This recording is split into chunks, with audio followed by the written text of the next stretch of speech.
I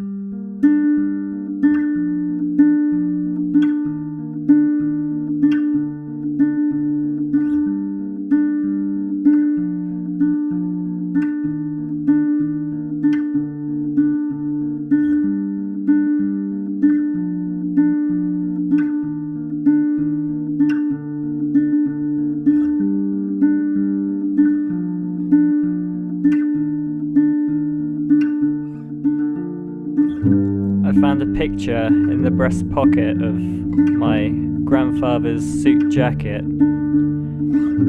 He was cradling my mother as if she were some kind of angel, wearing a black and white jacket with a newspaper, pale face. She was looking at her arms, hugging a bump with an apple gleaming in her eye.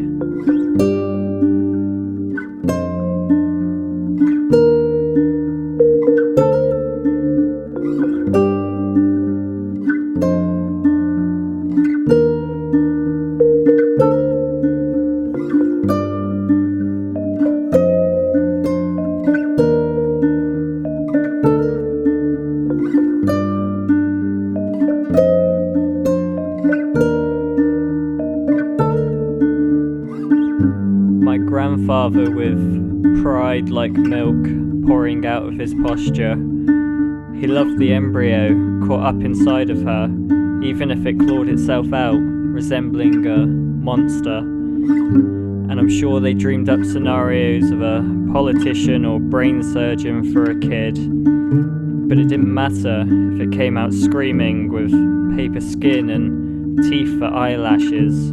I was family.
The apple doesn't fall far from the tree, she said.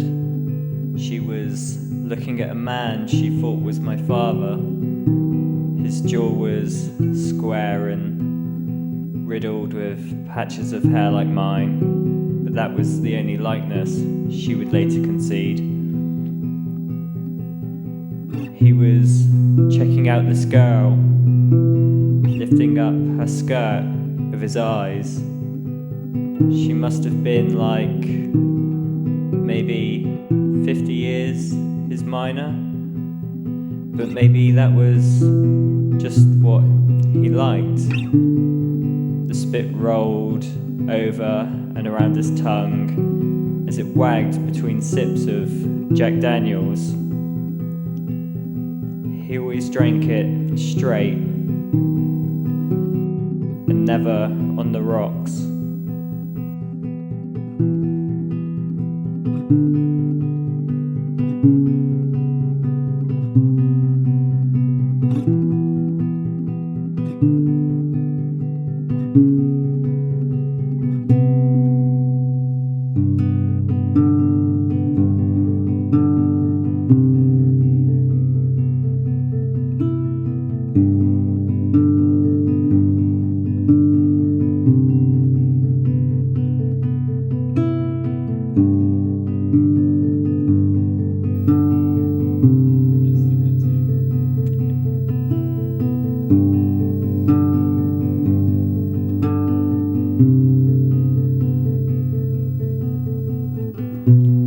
watched her mother.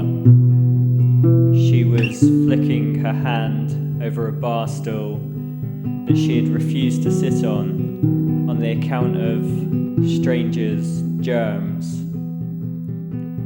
My apple may not fall far from the tree, I say to her daughter, but at least it falls. You're the apple still, cautiously clutching onto the branches, turning brown with autumn leaves. I don't think we've spoken about fruit since.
There may be a time when we lose our minds. She says, what will we do if I take a fall and bang my head?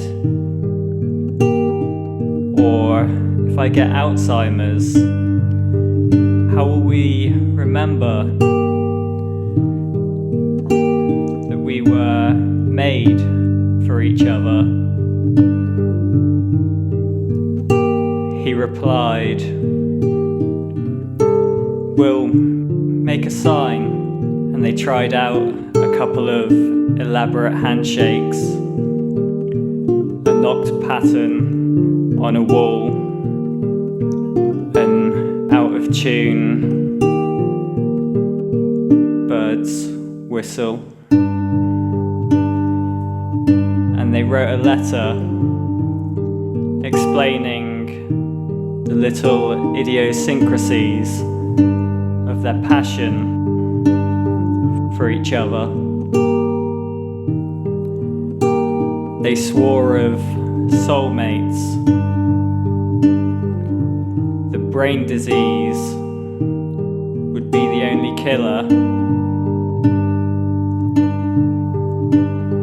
here.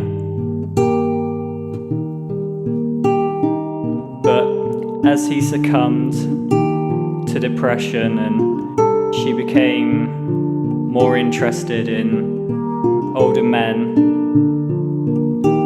in separate apartments on opposite ends of town, as their song exhumed from the radio the infinite sad, everything was nothing unless acknowledged as anything.